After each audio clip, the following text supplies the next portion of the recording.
first of all, I want to thank everyone, especially Governor McKee, for coming out today and for giving Davies the attention and then action on the proposed budget. I sincerely appreciate it on behalf of the school.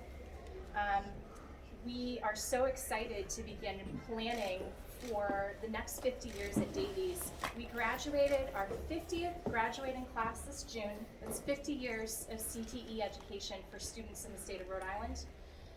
Our students come from towns and cities across the state. The vast majority of our students at present come from towns and cities like Pawtucket, Central Falls, Providence, and some other towns and cities up here in northern Rhode Island, but certainly open for all students to apply. We are very lucky to be housed here in Lincoln with the support of Mayor Phil Gould. And I certainly want to thank our Assistant Deputy Commissioner, Lisa Odom Villela, as well as Mario Carreño, for all of your support in taking us this far. CTE education is a wonderful thing. Our mission here at Davies is to ensure that all of our graduates graduate with industry certifications to fulfill the industry needs here in Rhode Island. And we also want to ensure that our students have the academic skills and the mindset of inquiry to be able to advance their careers just as far as they want to take it in their own professional lives after they graduate. And so in preparation for the next 50 years, we really want to upgrade this space to make it a true 21st century learning environment that our students and families deserve. So thank you very much. Thank you very much. Well, I'll just echo that, but Phil, thank you for being here, your leadership as well. And so we know that the idea right now is to do multiple things in the state of Rhode Island.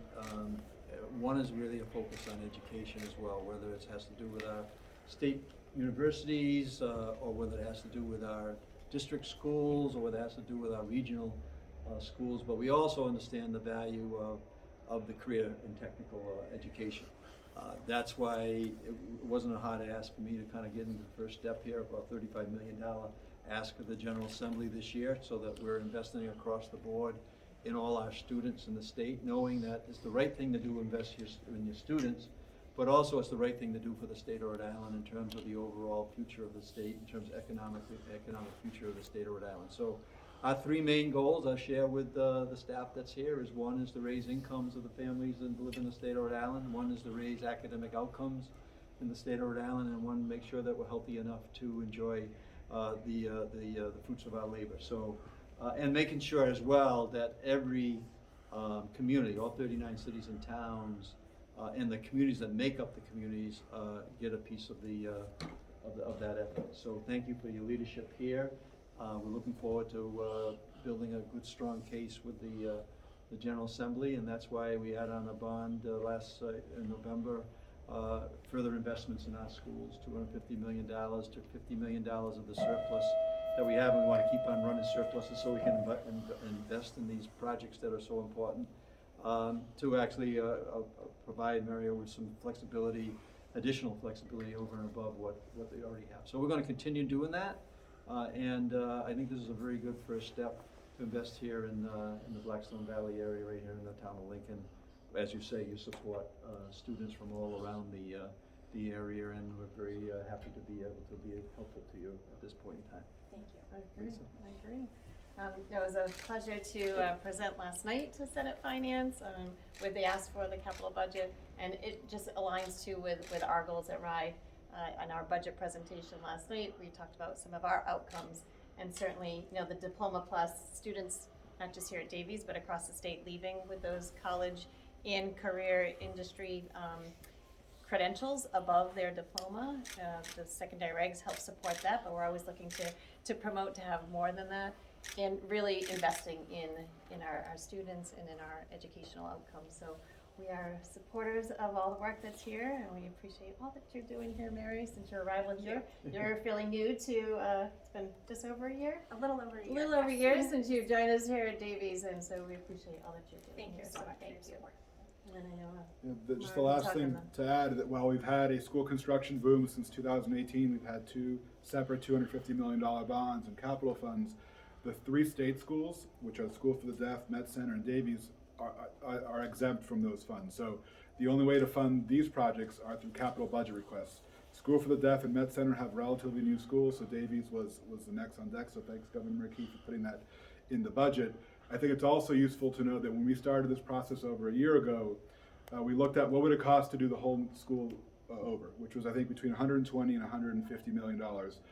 Then we looked a little deeper that the 90s wing is very workable. They recently put in, it was about $5 million in the Advanced Manufacturing Center that we can go see later, which looks like brand new.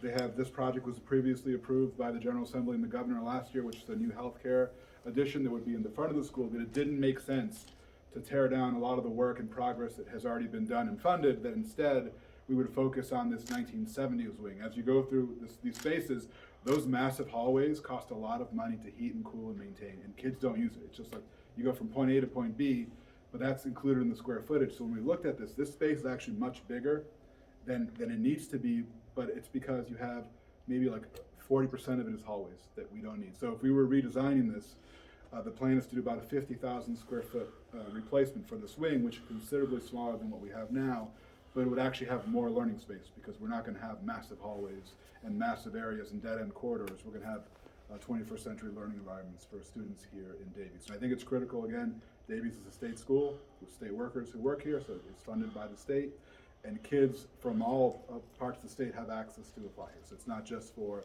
Lincoln or Pawtucket Central Falls. Anyone is welcome to apply here at Davies and encouraged to do so. Well, Taking questions? yes. Sure. Technical education like this at a high level is not only demanding in terms of the physical space, but also the capital investment that needs to go into the specific areas. HVAC, auto body, CNC, all of that is enormously expensive. As far as the funding goes, what percentage is going to break down into, shall we say, space, and what percentage roughly, and maybe some of the ideas that you are pursuing in terms of upgrading the technical side, the equipment necessary to train? Right. So our equipment funding comes largely through Perkins funding. And I think what we're going to have to do, what's incumbent on us, is to sit down together as a team, look at the spaces that we need in terms of academic space to refurbish what we presently have, and then look at our programmatic needs. So I don't have a percentage for you to share right now, but those are certainly excellent questions that need to be addressed as we go through this process to make sure that we can fund over the long haul whatever it is that we build. And just a quick follow-up, you talked about a manufacturing center. Machine tooling is perhaps one of the most underserved industries in America right now. There's a dramatic shortage of machine tooling as we bring manufacturing back post-corona to the United States. What kind of focus is Davies going to have on that area? So I'll take that question. Okay. We have a beautiful new machine technology shop that was refurbished in, I want to say 2018, 2019. We can perhaps stop there at the end of the tour. So we have that covered in spades here at Davies. And I think what we would be looking to do is evaluate program expansion opportunities for other high needs, high pay, high growth program opportunities here at Davies. Pawtucket needs some air conditioning help over at Pawtucket schools, I hear. Just throw that out there. Any company that partner with you, with the school? Any company? Yeah. Not at this time. That we're, in terms of partnership, is that? Yes. Yeah. Well, we're certainly, we have many partnerships at Davies, but I think, again, the first thing we're going to need to look at is what makes sense in terms of program expansion. What are the needs that we have in the state? Certainly what aligns with other program opportunities that are available in the state. We don't want to do a lot of duplication of efforts. I think Davies is in a position to be able to bring in programs that might have a high financial barrier for entry. And I think that's probably where we're going to be utilizing the new space for. If you receive the money, how soon you're going to start the project? Immediately. Timeline for the As project to soon be as, finished? Let's say you started 1 year, 6 months? Well, so the financing or the funding proposed is over 3 years. So 2.5 million in the first year for design, 30 million the second year for construction, and then another 2.5 million the third year for furniture, fixtures, and other equipment that we might need. All right, any other questions? All right, we're good to go. Okay, thank you so much. Thank you, Senator Paolino.